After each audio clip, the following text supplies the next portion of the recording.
Aujourd'hui, 5 juin, le Mali, à l'instar des autres pays, célèbre la journée mondiale de l'environnement. Cette journée donne l'occasion de réfléchir à de nouvelles stratégies favorisant la protection de l'environnement.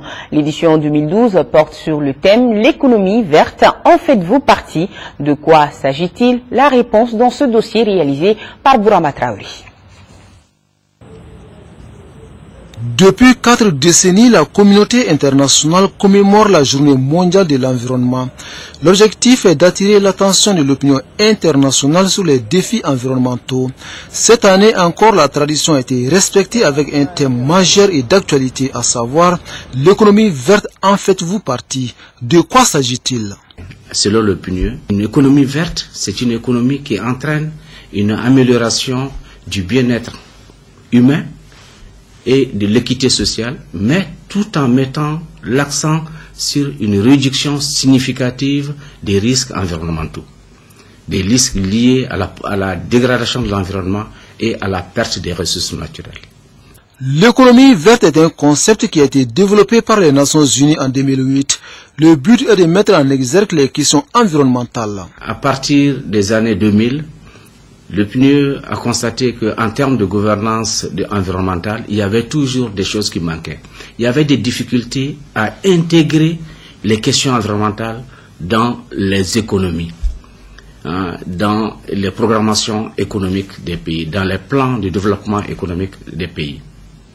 C'est pour cela que ce concept a fait effectivement son chemin. Il s'agissait effectivement de prendre en compte, en tout cas, tous les piliers, de façon holistique en termes de développement. Donc, il fallait prendre les aspects politiques, les aspects écologiques, les aspects sociaux et les aspects économiques. Un exemple du développement de l'économie verte est le programme d'action et de communication de la jeunesse, PAC Jeunesse. C'est une association malienne créée en 2005 dont l'ambition est de contribuer à la promotion des énergies renouvelables. À la date d'aujourd'hui, nous sommes en train de nous orienter sur les énergies renouvelables. Et qui dit énergie renouvelable parle plutôt des énergies vertes. Ce sont des énergies qui nous sont données gratuitement, où on n'a pas la possibilité à la date d'aujourd'hui de les transformer à bon escient pour qu'on puisse tirer grand profit. Le PAC Jeunesse et ses partenaires développent plusieurs outils visant la promotion des énergies vertes, au nombre desquels un kit solaire, un paquet technologique qui permet aux populations de disposer de l'énergie en tout temps et en tout lieu. Un kit solaire qu'on appelle le sandbox, c'est-à-dire la boîte à soleil, qui permet à nos parents d'utiliser, disons, le soleil pour avoir de l'électricité la journée. Donc c'est de l'électricité pour nos maisons, c'est de l'électricité individuelle, donc d'où le nom d'énergie domestique, et la possibilité aussi de recharger leur téléphone. Au-delà de ces solutions qu'on a le soleil, on a aussi apporté une solution. La deuxième solution, c'est le vent aujourd'hui, qu'on sent aujourd'hui dans cet espace vert. C'est pouvoir utiliser d'autres solutions comme des petites éoliennes pour des endroits comme Gao ou d'autres régions où il y a du vent. Des initiatives favorisant la transition vers une économie verte commencent à émerger dans le monde. Il s'agit en clair d'investir dans le domaine de la conservation de l'eau et de la gestion durable des terres. Il nous faut de plus en plus de modes de développement durable, surtout pour les pays dont l'économie est basée sur l'agriculture, l'élevage et sur le développement rural.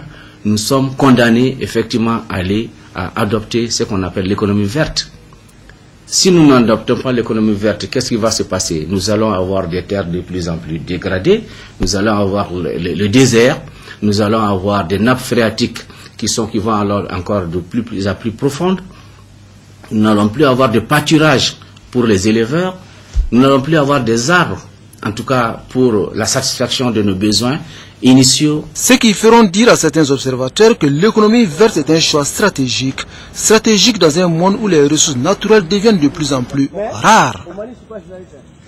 Voilà, il faut préserver notre environnement. À présent, écoutons le traditionnel message du secrétaire général des Nations Unies, Ban Ki-moon.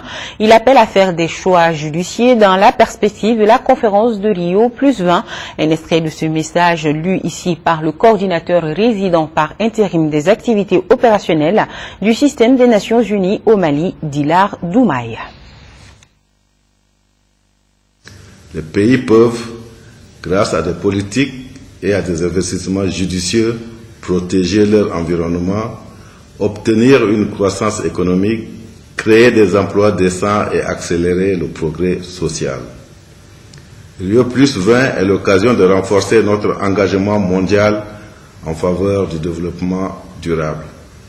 À Rio, nous devrions reconnaître que le produit intérieur brut ne saurait à lui seul mesurer la croissance et les richesses que le monde a besoin d'objectifs de développement durable, inspirés des objectifs du millénaire pour le développement, et qu'il nous faut progresser sur le plan de l'énergie, de l'eau, de la nourriture, des villes, des océans, de l'emploi et de l'autonomisation des femmes, éléments clés de la durabilité.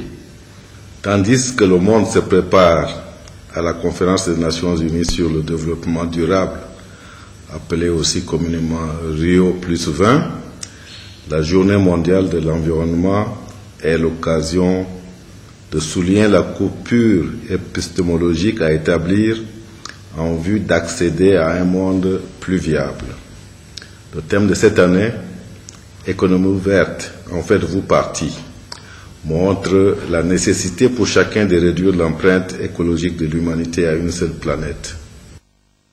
Voilà les propos de Dela Doumaï recueillis par Nando Dambeli.